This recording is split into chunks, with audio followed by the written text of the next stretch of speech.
Hi everyone, I'm Tina, the creative guru with Gems, Paper, Scissors, and today I am going to do a follow-up from Friday's video where I show you some great fun techniques and ideas using just ink and a handy-dandy acrylic block.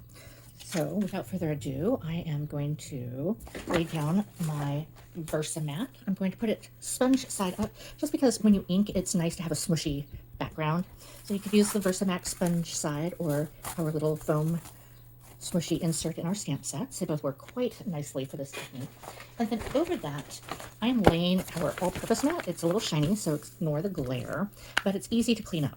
So, and then I tend to keep a couple of handy-dandy wipes or old rags, kerchiefs, or my stamp chamois handy. Currently my stamp chamois is in the wash because it's been a bit. So I'm setting my damp towels off to the side. I'm going to show you a few examples and then I will demonstrate at least one technique. So this is all inking using an acrylic block. In this case, I used 2x2s and picking whatever colors of ink coordinate with whatever you're making. So on Friday's video, I used sapphire and mocha and papaya and sage for my colors. And they turned out quite nicely. As you can see, there's some spaces that are hollowed out. That's a naturally occurring tendency based off of your block. So every block that you have will stamp slightly differently. So it's kind of an organic feel. Also, every stamp pad, it doesn't matter whether or not it's the same color palette. So even if you have 4 sapphire ink pads, they're going to stamp differently because the fibers in the fabric for the ink pad vary, and the colors used as the colorant in our dye-based inks all have different textures and consistencies based off of their formula. So if you're bouncing from a sapphire to Sundance, for instance, even if it's from the same time frame, so like we're getting new product in as I speak for our new catalog with new colors, and even if I were to use those ink pads that came in the same day, same time of making, the fabric and the colorant consistency will give a different stamped result every time.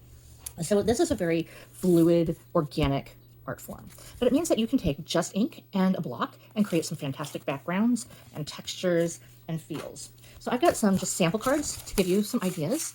I used just a very limited number of colors because I was playing around. So when you ink up an acrylic block, unlike when you ink up a stamp, the block actually stays wet. So I could ink up my block and set it down and walk off and go do other things, have a night sleep, come back. It will be just as wet and usable as when I first inked it. So here's an example of 4 different generations. And as you can see, even by 4th generation, that's pretty strong colored. So I could do easily a 5th generation, 6th generation, maybe even 7th generation. Part of that's dependent on the color of the ink, but it's an awful lot of fun. So on this particular example, I used my 2x2 block just because that's what I had out already. And I used the base form. And if you've ever looked at our blocks, we have this little line. Let's see if I can get that to show up a little bit. There you go. You can kind of see it there. It's etched in and it does slightly show. You can kind of see the line right here, but it doesn't really stand out.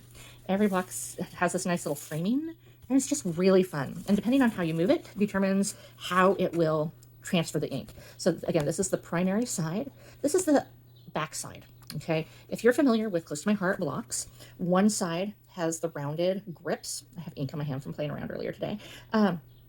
So it's not going to give you a perfect square. It gives you this more rounded rectangle. So it's just a slight variant, but if you're doing a grid like I did for the background on that layout, I would suggest doing this. If you're doing offsets, then you can go ahead and offset it, and it's not going to be as big of a deal if you have a rectangle versus a true square. And then I turned it onto the side. Now one side is etched with the block size. So this one says 2x2, and I have stickums and stuff because I use it for all kinds of stuff, right? So I use the non-etched side, and I inked it up and stamped it. Now you could do a batch of these, and it kind of reminds me of books on end on a bookshelf, which is super fun. Then out of curiosity, I went on ahead and grabbed some mulberry ink. I hadn't completely wiped off the sapphire. This was actually the 5th generation, so you can still see the blue sapphire in that when I inked up the mulberry. And then I kissed the stamp to remove some of the ink, and then I stamped it on the side.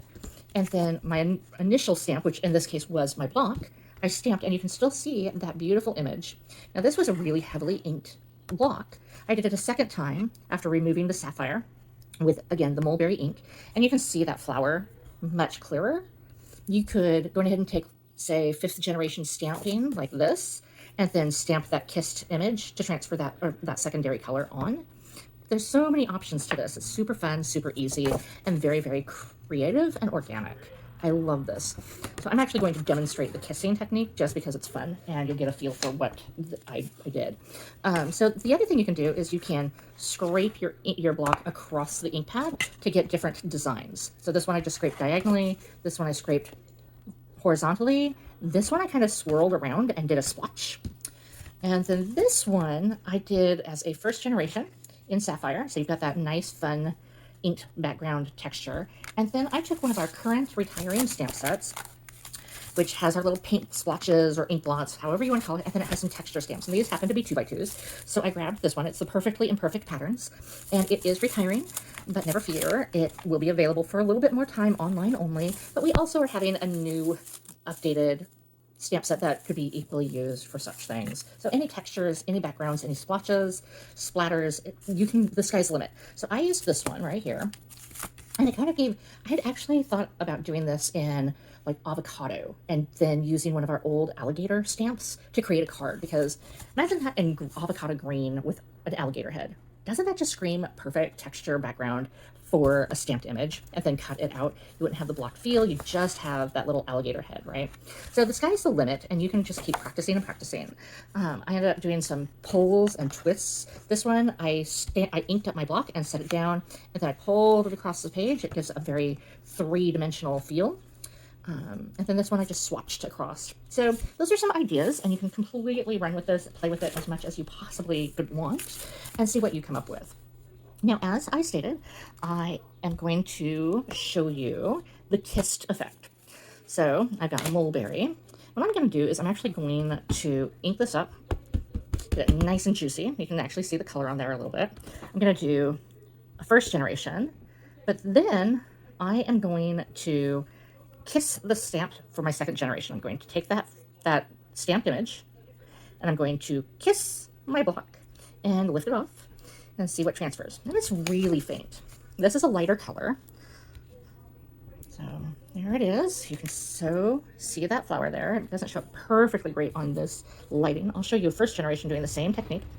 Ink up my block. I'm going to then kiss my stamped image onto there, stamp it, and there's my beautiful flower. And then I'm going to single generation and second generation.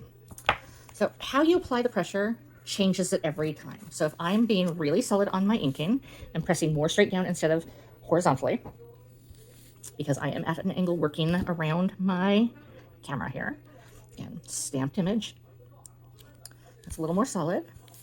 And then I'm going to stamp this twice just because I'm curious. So there's once, there's twice, and I'm actually applying pressure all the way instead of at that angle. Oops, and I smudged it, but that's okay. So again, you can see the flower, and as it dries, it becomes more and more pronounced. I've got the flower there. Another thing I could do, let's go ahead and clean my block, dry it in between. I'm going to try this with a Sundance background. So I'm going to do it with the rectangular version. So I'm going to get that nice and inky.